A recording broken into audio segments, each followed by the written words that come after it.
Paddington. With 100,000 passengers a day and trains leaving and arriving every 4 minutes, it's one of the busiest stations in the country. And keeping its complex but ageing rail network running smoothly is a constant challenge. And on this Monday morning, it's proving more challenging than usual. Weekend works at Acton have overrun, and possession of the fast line out of Paddington should have been handed back to route control at 5 a.m, in time for the morning rush hour. But it still hasn't happened. Route Control Manager Martin Mallin has already had to admit defeat. We haven't got a peak because of the possession overrun. There is no peak today, it's been destroyed. On top of that, his colleague, train running controller Paul Martin, is dealing with commuter trains backed up behind a freight train stuck on the fast line heading towards Swindon. We've got a 4,300-tonne stone train just come up Dauncey Bank quite slowly and caused a bit of congestion. It's 2,000 feet long, 4,300 tonnes. We've got to run until we get onto the relief lines at Wantage Road, because if we stop it at Swindon, we'll never get going again. You know, it'll be there for an hour while we try and clear the backlog. So it's kind of a bit like the hare and the tortoise. Keep it going at 45 mile an hour, at least people are moving, and then we can get it out of the way onto the relief lines. And right on cue, outside the window, the freight train passes through Swindon Station. But it's going a lot slower than they'd hoped. It wasn't doing 45 mile an hour though, so we're obviously a bit concerned because he's only got 8 trains behind him at the moment. So we've got the first in the queue, second, third, 4th, 5th, 6th, 7th, 8th. There's trains that at the moment have been delayed 20 minutes behind it. It's going to be considerable delay. On the neighbouring desk, incident controller Dave Lundy is also dealing with a freight train incident. Shift Manager, Thames Valley Signal Centre, Thames Valley Incident Controller Swindon. James, I know you're really busy, mate. Yeah, it's Dave. Yeah, James, 6 Alpha 62 and 1 Papa 18. Did you hear anything about them? 1 Papa 18, the passenger service following the freight, has been damaged by flying stones. Whilst passing 6 Alpha 62, which is a stone train full of ballast, the 1 Papa 18 sustained a crack in the windscreen. Possibility is stone flew off or up from the 6 Alpha 62. So the initial impact of the stone or whatever would be quite a shock, but the driver is okay to continue. 1 Papa 18 will now travel into Paddington at reduced speed, which will be 50 miles an hour, and then examine there. It's already been a busy morning at Paddington, and with the arrival of 1 Papa 18, staff are under even more pressure. Matt Jones, one of the station's on-site engineers, needs to assess the damage fast. Taking a train out of service is a major disruption. When it's all together, if it was flaking out and there's actual bits of... I'd assume that'll stay together at reduced speed and we'll probably be all right to run. Matt updates control. It's all in one piece. Are these laminated, do you know? Yeah, there's no... Obviously, it's 2 bits. The inside's fine. The outside is mullered, but it's not... There's no holes in it, if you like. It's all there, just cracked. When trains pass each other, there's a lot of turbulence underneath, a lot of wind and air rushing around. And it does sometimes flick up ballast, so it's just basically a bit of the ballast out on the track, whack the window. The driver wouldn't be able to drive it like this, but obviously we're on the back, luckily, so it's not too bad. We're going to run it at reduced speed, just in case, because the air does funny things going backwards as well. It could get sucked out. We don't want that happening. It's going to Bristol, I believe, and then they'll sort it out down there and fit a new windscreen, hopefully. So that'll be that. But yeah, good job it's on this end and not the other end. Well, then we really would be in trouble. Well, I'm happy with it going as it is, so they're going to try and swap it over. But just as one problem is solved, control call Matt about another. Yeah, Bravo 222, Bravo 12. We've got an update on platform 2, please. Got issue with the power car. On platform 2, a train to the West Country full of passengers and already running late has lost power. Nothing really to report yet, but we haven't got any power. Over. Okay, so you're still working on it, is that correct? Yeah, we're still trying to get it going, but nothing, no good news yet. Down on the platform, they admit defeat. Cancelled it. The engine's running, everything's as it should be, but it's not taking any power, so it can't actually move. We're not getting any drive to the wheels. We had a problem with getting power on the Bristol and power car. So we've cancelled it. We're going to send it back to the depot. But there's a train in the next 10 minutes, so we're going to move all the passengers onto the new train. But it's just a nightmare on top of the engineering works and the delays as it is when we cancel trains on the station. It's very frustrating. This is a tough Monday morning. Obviously, overrunning engineering works didn't help. A freight train slowing down, delaying everything didn't help. And now trains failing on the station doesn't help. Disaster. AM Paddington. Straight through, please. And it's about to get a lot worse. Come on, mate, we've been waiting 10:35 train. What's happened with this train? This train is for something nonsense, failure. Eh? So what are we going to do now? 10:27. To where? 11:27. To where? It's going to Panzan. Where are you going? Exeter. To get another train. Yeah, 11:27. So it's number 4. Yeah, number 4. So we go up the stairs. Yeah, We'll keep saying sorry, yeah? Because I never got you in the he's so angry. I mean, you know. You've been booked these tickets for 2 months to go today. We're going away for a few days, now ready at fucking 2 hours. Today was one problem, the signal problem. The problem's in the fucking area. Anhar now has to get everyone for the West Country across the station to platform 4. But that's not so easy. Many are elderly holidaymakers heading to the southwest coast. No, there's 7 of us. 7 of them? Yeah. All old age pensioners. They have a big group, 7 of them. Thank you. This is first class. Oh, is it first class? We're not first class. We don't know, it's got disabled from the door. He's got everyone to the platform, but the cancellation of the 10:35 means he has to get 2 sets of passengers onto just 1 train. No seats. And we've booked seats and we can't get We haven't found any bloody seats so Not a far. single seat. Is he telling you to sit in first class and there's no other seats? What can I do? Can't do anything. No seats. Was there a possibility of another train going to Totnes? It's all got too much for one couple who decide to take a later train. I can't get seat. No seat at all. No single seat at all. Yeah. Is it possible to send it one of the bogie platform 4 and 5, please, Bristol end? Yeah, two. Yeah, bogie. 2 elderly people is there. They got. No, they're going to Panzan train. Next Panzan train. They're coming. They're coming to pick up you. I told them where you are. The buggy might not be on its way to Penzance, but it does come with the personal touch. I don't know. How you guys doing today? Let me grab this up. Thank you very much. Where you guys looking to go to? We'll take you back to reception tomorrow, folks. Yeah. For your next service. Yeah, we're trying to get on the Penzance train. Penzance, yes. Yeah. Today is really a different type of day today, man. Yeah, we'll get you on the next day. Thank you very much. Thank you. Not that bad a driver, are you? I'm good. Got a couple years in. Day goes quick. And personal belongings at all times. 19 was the 48. With the morning service over, the focus moves to preparations for the evening rush hour. No, we're not sending anyone to Acton. But that's not going well either. Firstly, a bit short notice. 16:28 Reading is cancelled. Once again, all the Heathrow Connects cancelled. 16:51 Oxford. 16:56 to Maidenhead. 16:59 to Reading. 17:06 to Theale. 17:18 to Oxford. 17:26 to Maidenhead.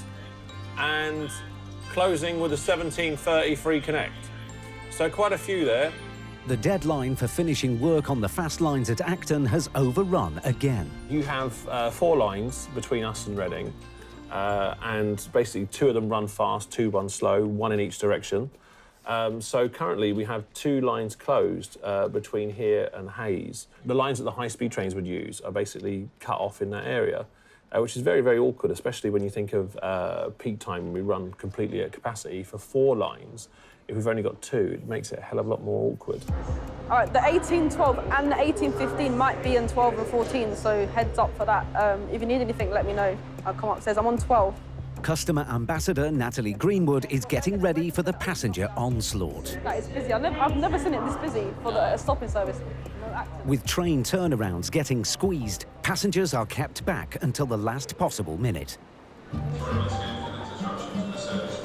Tickets, walk through, please.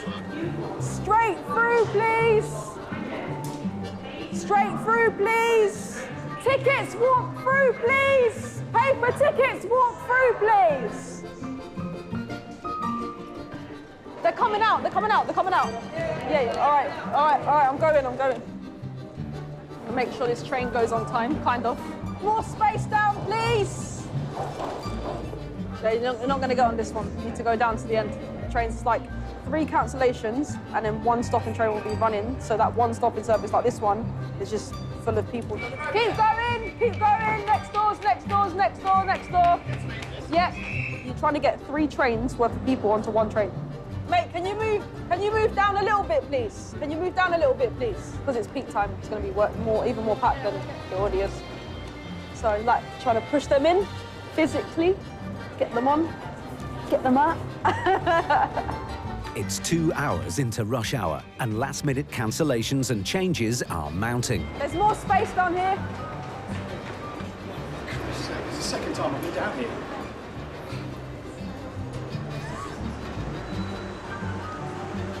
It is a mixtape though. It is. He probably came down, couldn't get on, went to the concourse and come back and he can't get on again. Gone. This one is gone. 1829. 1829. Gym. Free gym.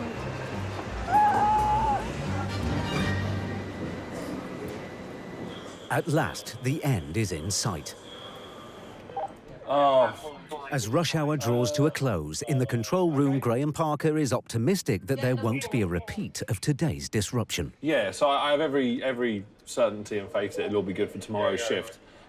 It looks as though it's all going to be taken care of on tonight's night shift. This is when Network Rail track staff can get the most work done, because obviously less trains have the most opportunity to get in there and get the work done.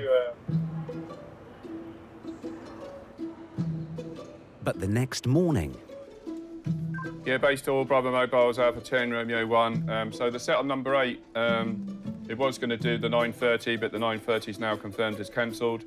There's still ongoing disruption. So basically, yeah, we've had a bit of a hectic morning with trains coming in late.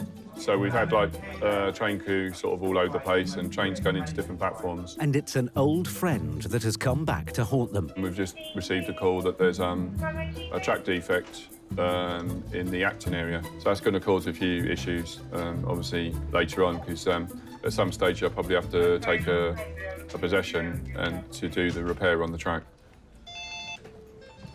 Route Control Manager, can I help you? The work that overran at Acton the day before has now given Route Control Manager Neil Latham a new headache. We've got a problem on the new relaying site, which overran through yesterday. And today the track's buckled, so we've got the line closed currently while we make remedial repairs to it. Don't know why it's buckled. That'll all come out a bit later on. But at the moment, got a little bit of disruption in that area. We've lost 2 lines out of the 4. At Paddington, the customer ambassadors are having to face passengers disrupted for the 2nd day running. So just bear with us and keep a check on the screens. The Western Superfare train, yeah. Do you know how long it's going to be delayed? It's about a 15 to 20 minute delay. Okay, cool. Today we've had like a few track circuit problems at Acton, so obviously we've had a few delayed and late trains coming in. So that's caused a few problems in peak. It's just after peak now, and the trains are still coming in a little bit delayed. So hopefully it shouldn't cause too many problems, and it should be back to normal shortly. Hello, JB. But at Route Control, attempts to get the railway back on track are about to be challenged again. CCTV cameras are picking up an incident at a busy level crossing. That's the control the unit that controls the barriers. So the barriers would be on that boom there. So as he's taken it, he's just literally swiped it all off. I guess he was trying to jump the barriers for some reason. The sequence had obviously started. Maybe he was going too fast, I don't know. Obviously didn't stop, took the barrier out. By taking the barrier out, it then affects all our signalling systems. So we end up having to talk trains past signals red. Route Control Manager Neil Latham is having to deal with the mess. We've already started thinning out, but obviously not quick enough. But look at these trains that are there now. Were already en route when it started. So IE had already left before we could cancel them. We've got another hour's worth of repairs to do there before we're going to be able to clear signals. So, yeah, we've got an hour's worth of trains there anyway. Just don't want to keep adding to it, so we'll have to get old stuff back at Swindon now. Put a block, no more Londons to leave Bristol. No. The evening peak pretty much already is a significant risk of being disrupted. For fleet displacement, crew displacement, it's only 1 o'clock or 1:15. So it will show in a few moments' time, OK? Probably about 15 to 20 minutes, because they're late incoming, the trains at the moment. All right. At Paddington, news of the widespread disruption is coming in, and evening peak is just a few hours away. No Swindons, no Cardiffs. No Bristols. So yeah, no Bristols, no West Country. Can't be anything that's West Country, Bristol, Wales, they don't all chunk. It's going to get peak. OK. It's going to get really peak.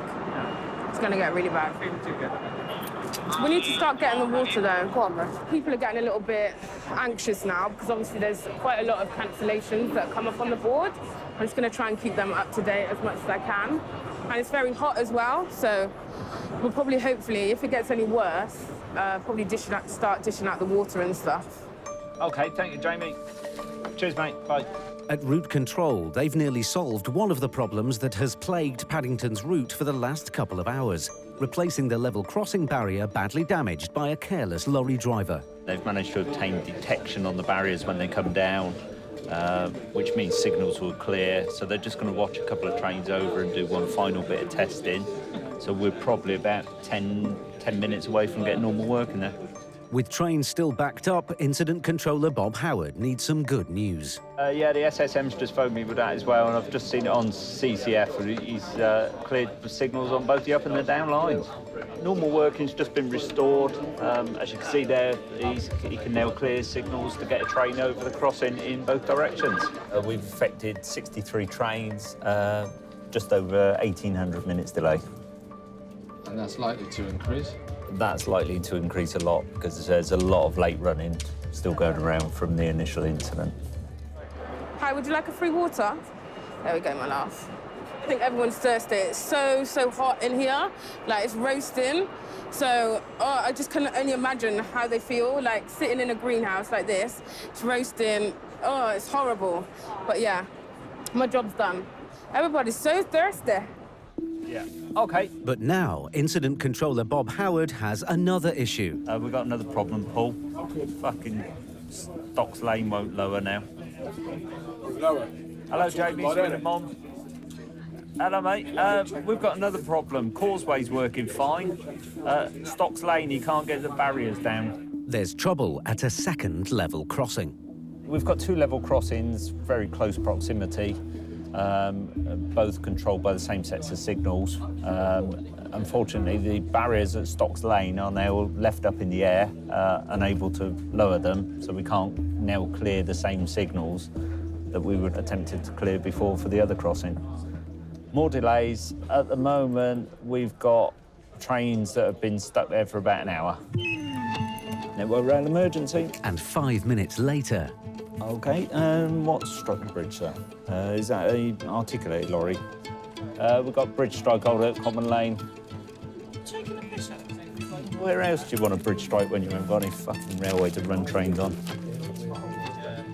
Every bridge is colour-coded according to its strength.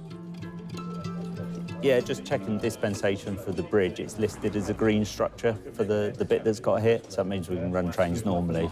We still need to get someone there to examine, but it means we won't have to caution trains. It's good news for the bridge. But at Paddington, a day of incidents on the tracks has left the timetable in disarray. Here we go. The following trains are cancelled. 16:03 Heathrow Connect, 16:07 to Theale, 16:10 to Maidenhead, 16:33 Heathrow Connect, 16:36 to Didcot Parkway, 16:49 to Didcot Parkway, 16:51 to Oxford, and 16:56 to Maidenhead. All of those are cancelled. It's so depressing to write all these trains down as cancelled. That's everything cancelled from 4:40 until 7:50. That's quite a lot of stuff. That's quite a lot of stuff to be cancelled. The same daily commuters will be annoyed this afternoon as well as yesterday, because we had quite a lot of local services that were cancelled. And quite a lot of the commuter ones that run fast from here to Didcot and Oxford. If you imagine you've got 4 of those and 3 of them are cancelled, you have 4 trains worth of people on 1 train. And obviously that's not for a nice journey. Even though they've got new air conditioning in the new trains, it's still not very nice, especially on a hot day like today. At route control, it's been 48 hours of back-to-back incidents, and they're now getting news of the latest one. Would you like your day to get a lot worse? I don't know whether it can, but you're going to try. A cracked rail has been detected on a busy rail crossing at Maidenhead, and trains have been forced to reduce speed. It's at the point where 2 lines come together, so the worst place to have a crack in the set of points. Yeah, it's a serious delay. Like I say, the trains are having to brake from 125 mile an hour to 20 mile an hour over a short section, probably about 4 or 5 chain, and then having to accelerate away again. We need to get this problem fixed tonight. To go through another day of having that sort of delays into train service wouldn't be very good for the morning peak, definitely. Staff announcement for driver Kailesh Bhatt. Please contact the train crew mess room. That's a staff announcement for driver Kailesh Bhatt. Please contact the mess room immediately. It's the peak of rush hour at Paddington, and here too, there's no let-up. What's happened is the 17:03, which goes to Penzance, which is a very busy train, has completely broke down because the brakes don't work at all, which is obviously, you can't run a train like that. So we're getting already off that train and putting onto a train that's on platform 2, where the brakes do work. Here we go. So all these people here that are coming off, streaming onto both sides around the bikes, these are all come off the train. There's a train manager there as well, and they're all going to go onto platform 2. So here we go. So this cloud of people going this way, they've all been moved over already. Sorry. Whack Chris in the head with the water. Help yourself. It's free. It's warm. Pardon? We have had a buckled rail since this morning, waiting for Network Rail to fix it.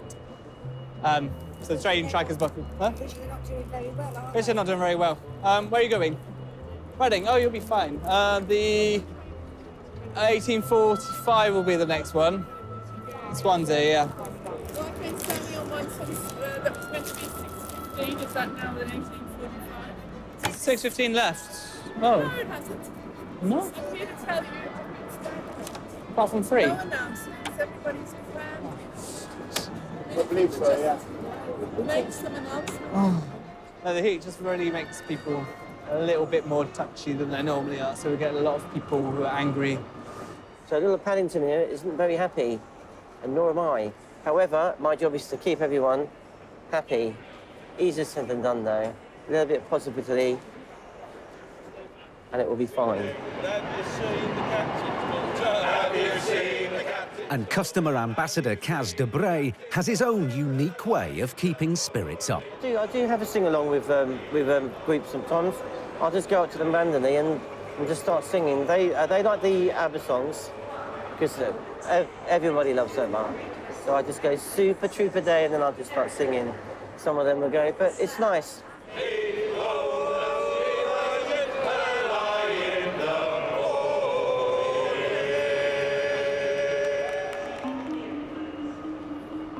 It's been 48 hours of severe disruption, but finally the station and its staff have made it through the busy rush hour. It's approaching 8 o'clock now, and we've got to the end of our peak time.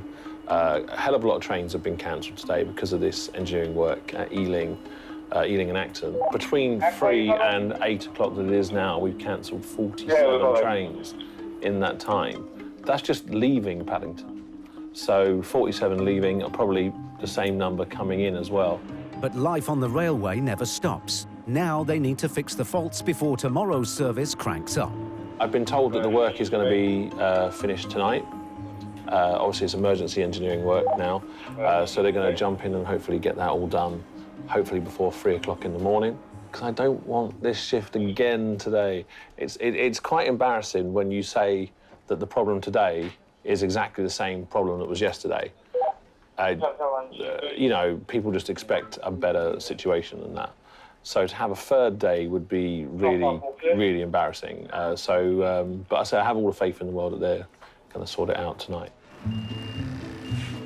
Out on the tracks, engineers are getting ready to fix the cracked crossing at Maidenhead, one of the issues that has caused the disruption to Paddington's route. You want to come back a bit more then, do you? The crack is so serious that the complete crossing has to be replaced. Right, watch it, it's coming into here now. But getting the 18-metre-long crossing into position is going to be tricky. I don't think that car will be in the way. Well, it's not that. That's a big old crossing. I'm thinking about these lampposts here. They're working to a strict deadline, but they've come up against something even less flexible. It's a long bloody crossing. And we can't get the lorry into the access because the access is too small for the lorry. So team leader Neil Moran is having to rethink on the spot. Do you want to back this right up? His solution, to drop it over the fence. We're just going to wait and now see if we can hopefully get us over the fence. If not, we're going to have to try and come out with a cunning plan. What about these lampposts here? Go over them. Were they going to reach that? Aye. You happy where you are? With the clock ticking, the team start to lift the crossing. I think it's about 2.5, 3 tonne, isn't it? I don't know. It's going to be interesting. We're trying to lift it over the fence from the road into the car park now. And then from the car park over to trackside. It's a tight squeeze. We've got this crossing over now. It's into the car park. Stage 1 is complete. Now they have to fix it onto the tracks.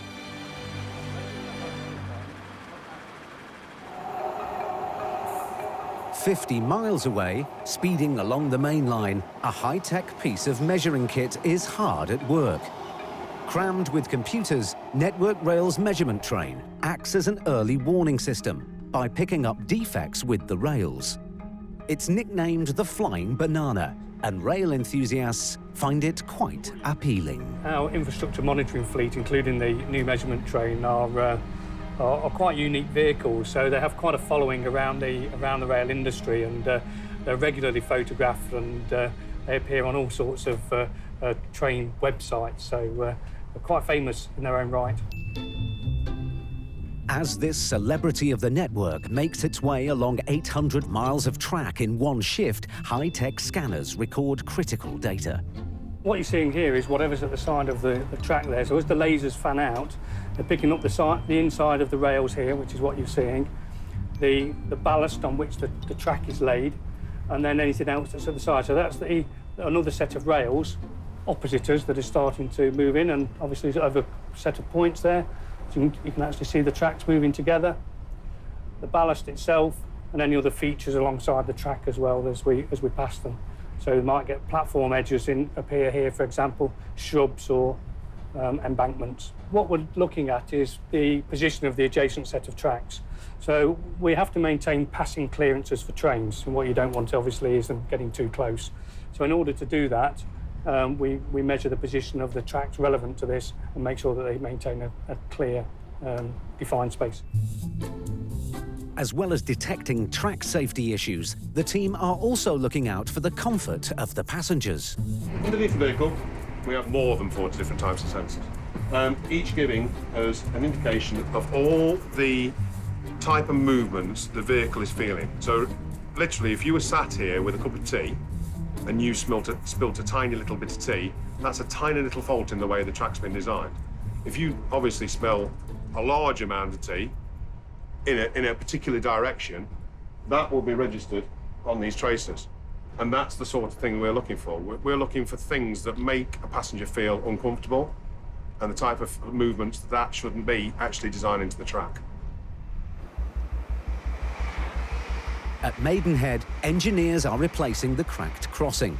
To get to the faulty section of rail, the team must unbolt the check rail, which lays alongside it and helps keep the wheels on the track.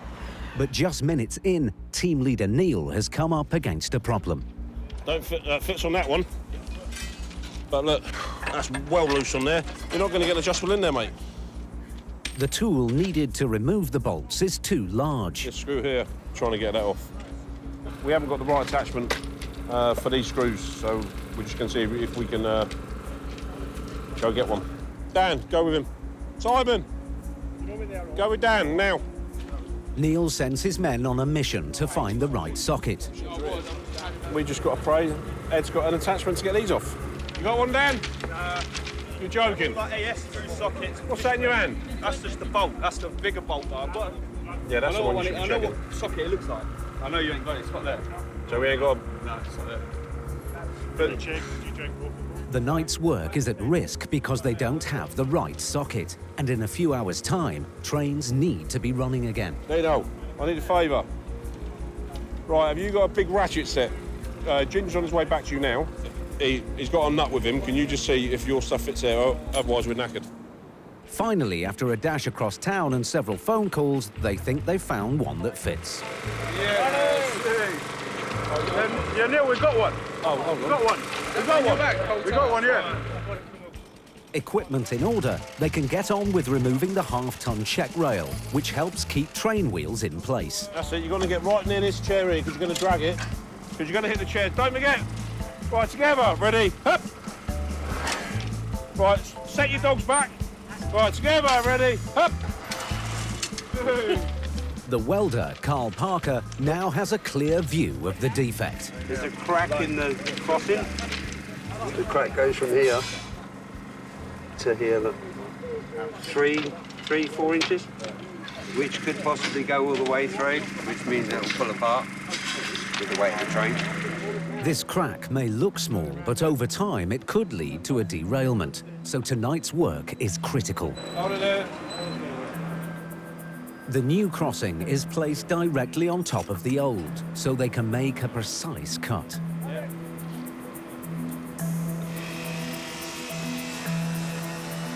What Carl's doing, he's cutting through the new one, so we can put a little nick in the old one, and that'll give us our mark.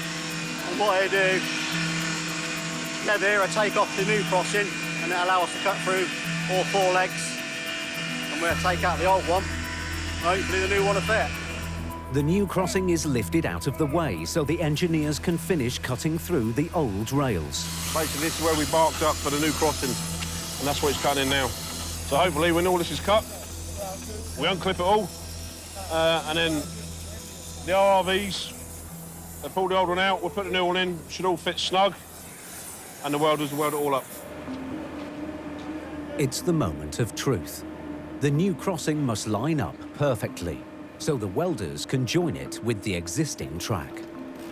I reckon you need to go back. That way? Yeah. Is it tight that end? That needs to go. If we go 15 mil. Right, let me go and check up there then. That's there. You know what I mean? 15 mil's better than anything, but that'd be spot on then. All the crosses in the right position now. It's all square, so they're going to start selling their welds right now. But we're all good, yeah. For a short space of time, we're on time. So that's good. Let's just all cross our fingers. Speeding along the tracks near Oxfordshire, Network Rail's high-tech measurement train is using the latest in computing technology. So this is a really exciting new technology for us. This is using pattern technology to look for features in the railway that it's expecting to be there. And if it doesn't find those features, it raises us an alert. So we run along capturing this data at high speed, and what we've got here is underneath the vehicle, we've got 7 line scan cameras. We've got one right in the middle looking down at the sleepers, and then we've got the others at the different rails, looking at different orientations of those rails, and it's capturing a 1 pixel image every 0.8 millimetres as it goes along on each one of those, which is about at 125 miles an hour, which is about 70,000 images a second. And this very high definition that allows us to, when we need to, run it through the algorithm and zoom into a particular area, and we can find cracks or features that are irregular that enable us to go out and have a look at it. On the measurement train, they can do work in minutes that would have taken days in the not-so-distant past. It's so high definition that if, say, you went over a crisp packet on the line, the guys in the office would then zoom in on that and read all the tiny text on the crisp packet. It's that clear. It's far more efficient, consistent and accurate generally to have the technologies that we've got here measuring at 125 mile an hour rather than somebody walking along with some kind of measuring device to kind of pick up on that. We've got vast amounts of data now that also enable us to trend information so that it can move more towards a predict and prevent methodology in our maintenance rather than the find and fix of maybe a few decades ago. You can't get a puller in there. Back in Maidenhead, the team is on the last leg of their work to replace the cracked rail crossing. It now must be welded to the track. We've got about 3 to 3.5 hours, which we're looking good, to be fair. So no need to panic yet. To prepare for the weld, a sand mould on the tracks is heated to soften the ends of the rail, and a crucible placed on top. It's ignited, and this 3,000-degree oven then creates molten metal. So the weld's gone in now, so now we have to leave it for a set time before we can now trim the weld off. Obviously, very, very hot. 30 minutes later, and with the weld cooled to 50 degrees, the team can grind it down to a smooth finish. Now profiling the head of the rail so that it's safe for the trains to run over. It just smooths the rail out. We put a straight edge on just to make sure it's straight and there's no dips or bumps which the train will jump over. As each weld is completed, the track is measured and checked. Hello, young Chris. Bill Farrell speaking, mate. Just give you an update. The final weld has been dropped. Just waiting for it to cool. Everything like is going hunky-dory. No, not at the moment. It's just trying to get this check rail back into place and then do all the bolts up, get it all lined up, all the holes. So, oh, this has gone well tonight, to be fair. So, hopefully, I don't jinx it. But with less than half an hour before his team needs to be off track, Neil spots a problem with the screws in the check rail. Right, lads, we've got to take off a few of these. These ain't sitting in right. Right, see these? Here, spot on. Behind me, they're not sitting in properly. 1, 2, 3, 4, 5. With the clock ticking, the screws are quickly readjusted. That's it, keep it coming, keep it coming.